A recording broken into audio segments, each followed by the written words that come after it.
Hey, all. I am so sorry I could not get that to go. Um, I ended up just doing a recording with my sister in Zoom. Oh, y'all, there's some folks here. Yeah, so if you're here still here, thank you for your patience. And hello, please say hello in the comments. Um, I think what I'm going to do, as I just said, I could not get the live to work, connecting between YouTube and Zoom. It didn't work. I tried it last night. I tried it this morning. It didn't work.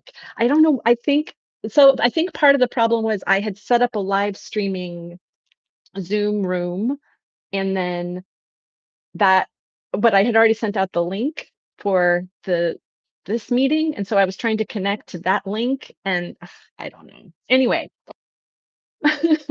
hey, Bloom. Y'all are so sweet. You're still here. Oh my goodness. You're so sweet. Um, so I think because I did record it in Zoom, so I have that. So I figure what I'll do is I'll just play the recording because she played some amazing, beautiful music. And so I'll just play that here and then I'll post it separately. Let me see if I can do this. Um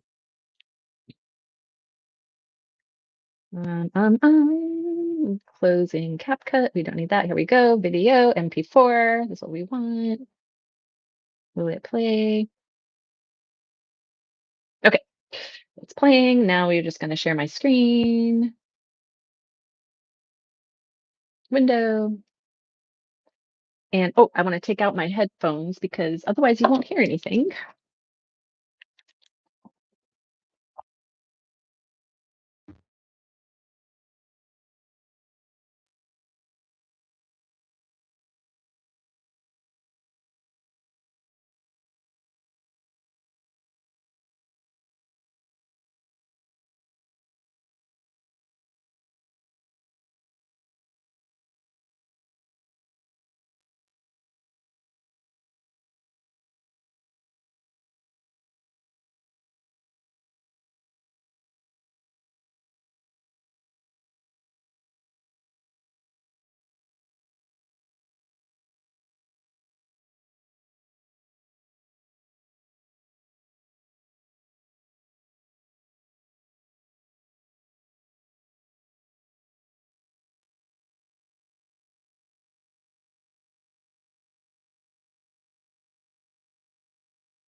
Music has a way of reaching places that words simply can't. It calms our nervous system, unlocks memory, and creates connection, even in moments when other things may fail us. Today, I am joined by my sister, Cathy Anderson, a harpist and music therapist based in New Orleans, Louisiana.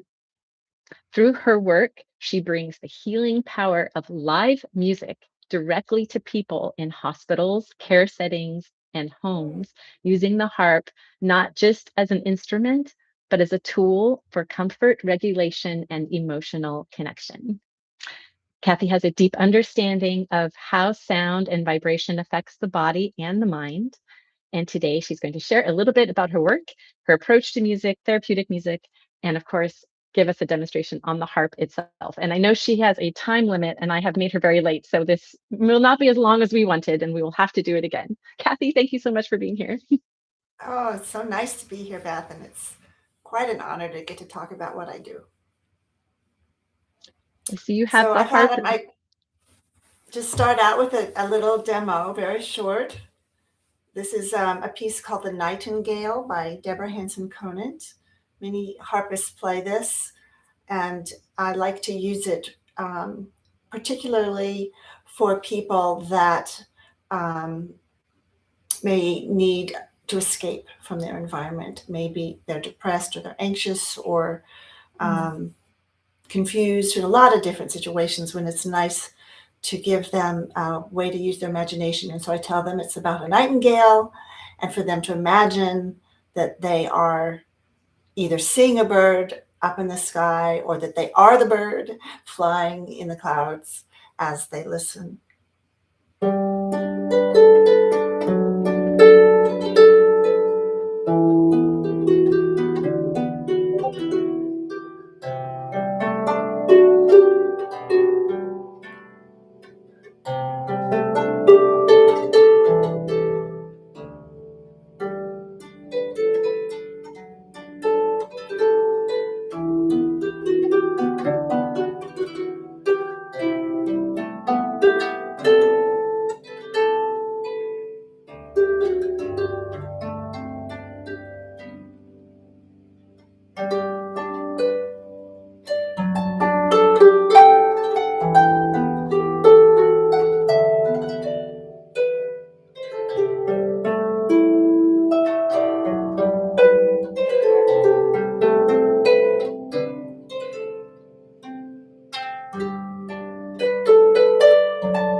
So that often evokes images for people of peace and quiet and freedom and can be very healing and teaching the value of using your imagination to transport you to a place of peace. beautiful. It's amazing how much it affects. Is there particular, and again, I know you have to go, but I would love to know more about the how that works. Like, is it a particular rhythm or a particular key that the music is in that is affecting us that way? Or is it, Yes, it can be this is in a major key, so that's brighter and more uplifting. Um, it's a free rhythm, so there's nothing drum beat about it. It's a very rhapsodic, open feeling to the rhythm. Um, and then the range is nice because it goes from low to high.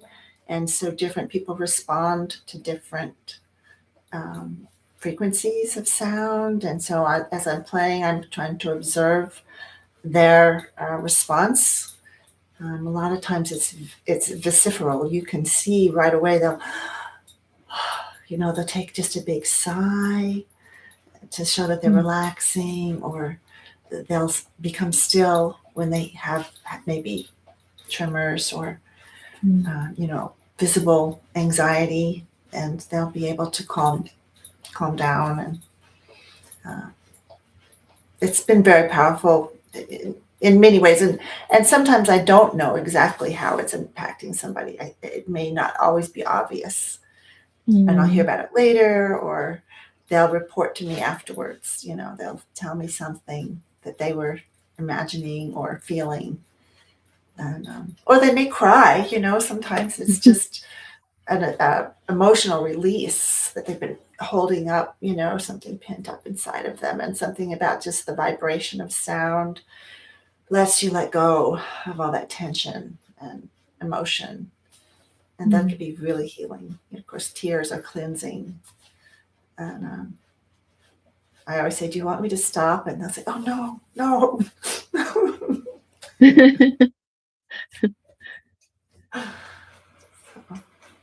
Um, But it's a wonderful program. I studied through the Music for Healing and Transitions program, and anyone can get this training.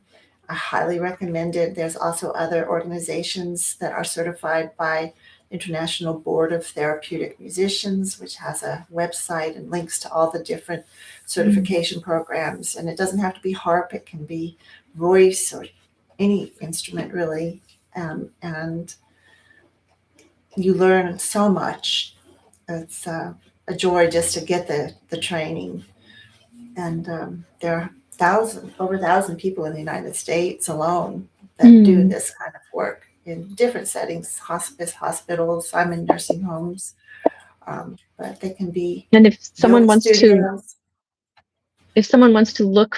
find a therapeutic musician in their city to come play for them or their loved one or their yoga studio, how would they go to one of those organizational websites as well? Is that linked to Yes. okay. So I'll put those links then down below too. Um, Okay. and I And think I would love if you are willing to do another session, another interview where I can hopefully get live. I would love to do that. And I'm interested to also talk about some of the more practical things about how you have set up a business and received grants. I think that would be really interesting for other musicians who might be interested to get that support and be able to go out and do this and actually earn money as well, support themselves. it's very So important. yeah, and you've been so successful at that, and I think that would be really cool. So Absolutely. I'd be happy to do that. okay. Oh, thank you so much for playing for us this morning for me and this evening for you. And um, Well, thank you for I doing this, Beth, and for I sharing, this site, this vehicle of messaging all over the world. My goodness, it's very generous of you. well, I'm learning. I'll get better, but I do think that I'm I am interested to be able to help people, and being able to do it through this medium is really nice. So, it's That's interesting. It's an amazing. interesting new world to explore. So, Yes, indeed. oh, it's Well, so good thank to you for see having you. me. Yeah, it's good to see you too. And I look forward to meeting some of your other followers and talking with you Yeah. again about all of this, because it's obviously very meaningful to And me. And also some other music therapists. Like I have my friend Ellie, who's a music therapist, and I have in my AI group, I have my friend Vesica, who does she's a DJ for movement, what's it called? Dance. free dance. I'm not coming up with the right word, but just using music, both using music and healing ways in different ways. So I think it would be interesting also to have maybe a little panel conversation where everybody could, you know, share. That would be cool. Yeah, it would Mhm. be wonderful. I've been wanting to meet Ali. Yeah. We've talked, through email a little bit, but it would be fun to speak with her face to face. Yeah, yeah, It'd be yeah. amazing. Awesome. Okay. Well, thank you so much, Kathy, and I hope you have a Oh, great sure. night. Enjoy your choir, and Okay. I will talk with you later. We'll set up another All time.